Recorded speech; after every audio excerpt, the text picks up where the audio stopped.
बेहद स्वागत है जी सभी स्टूडेंट्स का। एक क्वेश्चन बार बार पूछा जाता है कि अब जनवरी इनटेक के लिए ऑस्ट्रेलिया में किन प्रोफाइल्स को वीज़ा मिलेगा, कितने फंड से वीज़ा मिलेगा। 2-3 कारण हैं जो मुख्य रूप से जिनके कारण वीज़ा मिलता है। तो यही क्वेश्चंस आज एक बार फिर चीमा जी से पूछेंगे। चीमा जी, आपका बेहद स्वागत है। Thank you sir. Thank you so much. Cheema ji, 3-4 question हैं। कितना प्रोफाइल होना चाहिए, आइल्स स्कोर कितना होना चाहिए, फंड्स कितने होने चाहिए, कितने पुराने होने चाहिए, क्या बस इसी से वीज़ा मिलेगा या इसके अलावा भी कुछ चाहिए? जी सर देखो, जो बेसिक रिक्वायरमेंट है, जो बच्चा +2 करके आ रहा है और बैचलर्स में अप्लाई करना चाहता है, उसकी मिनिमम रिक्वायरमेंट 65% है। अगर वो CBSE या ICSE बोर्ड से है और अगर वो पंजाब बोर्ड से या हरियाणा बोर्ड मतलब स्टेट बोर्ड से है तो 70-75%, डिपेंड अपॉन टू यूनिवर्सिटी। तो ये 5% की वेरिएशन तो रहेगी स्टेट बोर्ड और CBSE बोर्ड के बच्चों की। सेम अगर कोई बच्चा बैचलर्स करके आ रहा है तो वो अगर यहाँ से लेवल 1 की यूनिवर्सिटी, जैसे हम ये पंजाब यूनिवर्सिटी को बोलते हैं, जहाँ जो पुरानी जितनी भी यूनिवर्सिटीज़ है, दिल्ली यूनिवर्सिटी, अगर वहाँ का पास आउट बच्चा तो मिनिमम 60% मार्क्स। अगर वो बच्चा जैसे हमारे यहाँ पे लोकल लवली यूनिवर्सिटी है, प्रोफेशनल यूनिवर्सिटी है, चितकारा यूनिवर्सिटी है, तो मिनिमम 65-70% मार्क्स हों। ये बेसिक रिक्वायरमेंट है। प्लस आइल्स की रिक्वायरमेंट, अगर बच्चा +2 वाला है तो 6 ईच, अगर बैचलर्स के बाद मास्टर्स में जाना चाहता है तो 6.5 6 ईच। ये तो होगी एकेडमिक रिक्वायरमेंट। सेकंड, आपने मेरे ख्याल से पूछा फाइनेंशियल्स। तो फाइनेंशियल्स में बहुत ज़्यादा फ़र्क नहीं आता बैचलर्स और मास्टर्स के लिए। बस इतना ही फ़र्क है कि बैचलर्स 3 ईयर्स की और मास्टर्स, क्योंकि जो फंड्स कैलकुलेट होते हैं वो फर्स्ट ईयर की फ़ीस के ऊपर ही होते हैं। और जो फर्स्ट ईयर की फ़ीस है वो बैचलर्स की भी ऑलमोस्ट 1 ईयर की अराउंड $35,000 के आसपास है। सेम लाइक मास्टर्स की भी $35,000 के आसपास है। तो जो कैलकुलेशन है वो सेम ही रहेगी, 1 year fee plus 1 year living expenses and then 1 time travel.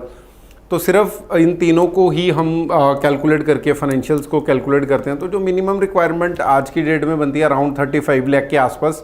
This is I am just giving a example. 35 lakh वो 32 भी हो सकती है एंड 40 लाख भी हो सकता है। अगेन फर्स्ट ईयर के फ़ी के ऊपर डिपेंड करता है। किसी यूनिवर्सिटी की 1 साल की फ़ीस $30,000 भी हो सकती है, किसी यूनिवर्सिटीज़ की $40,000 भी हो सकती है। तो वो ही वेरिएशन को अगर हम लेके चलें तो मैं ये बोलूँगा कि जो फाइनेंशियल्स है वो 35-40 लाख के आसपास चाहिए to apply, even if student is going for a bachelors degree, और अगर वो मास्टर्स के लिए जा रहा है ज़्यादा कोई फ़र्क नहीं है। बिल्कुल ठीक है। सो अब मोटे मोटे तौर पे जो पॉइंट्स आपने बताए, कितना वीज़ा मिल सकता है हमारे स्टूडेंट्स को? सर वीज़ा तो देखो अभी जो ट्रेंड चल रहा है, लाइक ऑन 1 नवंबर हमारे 6 वीज़ाज़ आए हैं एक ही दिन में, जिसमें 3 वीज़ाज़ तो डिप्लोमा टू डिग्री के थे, बाकी बैचलर्स और मास्टर्स के थे। तो उसको देख के तो ये लग रहा है कि आप किसी भी कैटेगरी में अप्लाई कर रहे हो एटलीस्ट हाई कमीशन वीज़ाज़ दे रहा है। और जैसे पहले था कि 2-2.5 महीने लग रहे थे, डिप्लोमा वाले वीज़ाज़ भी हमारा जो 1 नवंबर को वीज़ा आया वो लॉन्च 11 अक्टूबर को हुआ था। तो दैट मीन्स के 20 दिन के आसपास वीज़ा आ गया। जर्नली 2 महीने लग रहे थे डिप्लोमा के वीज़ाज़ आने में।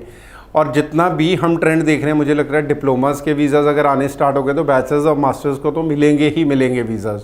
तो this is the right time. High commission भी पॉजिटिव है, यूनिवर्सिटीज़ भी पॉजिटिव है, they also need business, country को भी स्टूडेंट्स चाहिए टू ग्रो देयर इकॉनमी। तो मुझे लगता है this is the right time to punch the application to get the visa. तो जैसे कहा जाता है कि कैपिंग हो गई और बहुत कम वीज़ा अब मिलने हैं, तो अभी अगर 15, 20, 25 दिन में स्टूडेंट्स अप्लाई कर लें तो गुंजाइश है कि उनको वीज़ा मिल जाएगा? डेफिनेटली सर, अभी टाइम है। लेकिन जनवरी इनटेक के लिए जैसे मैंने बताया कि अब हम ऑलमोस्ट नवंबर की स्टार्टिंग में बैठे हैं, तो नवंबर एंड तक हमारे पास टाइम है, क्योंकि उसके बाद डेडलाइंस आनी शुरू हो जाएंगी। बच्चा कब फाइनेंशियल्स अरेंज करेगा, कब वीज़ा फाइल करेगा और कब वीज़ा लेगा। तो जो भी बच्चे, जितने भी बच्चे आज की डेट में अभी भी सोच रहे हैं जनवरी इनटेक के लिए कि बहुत टाइम है, टाइम बिल्कुल नहीं है। Come with your academics along with your financials if you want to take admission in the January intake. उसके बाद तो अभी भी नर्सिंग में सीट्स अवेलेबल हैं जनवरी इनटेक में कुछ यूनिवर्सिटीज़ में।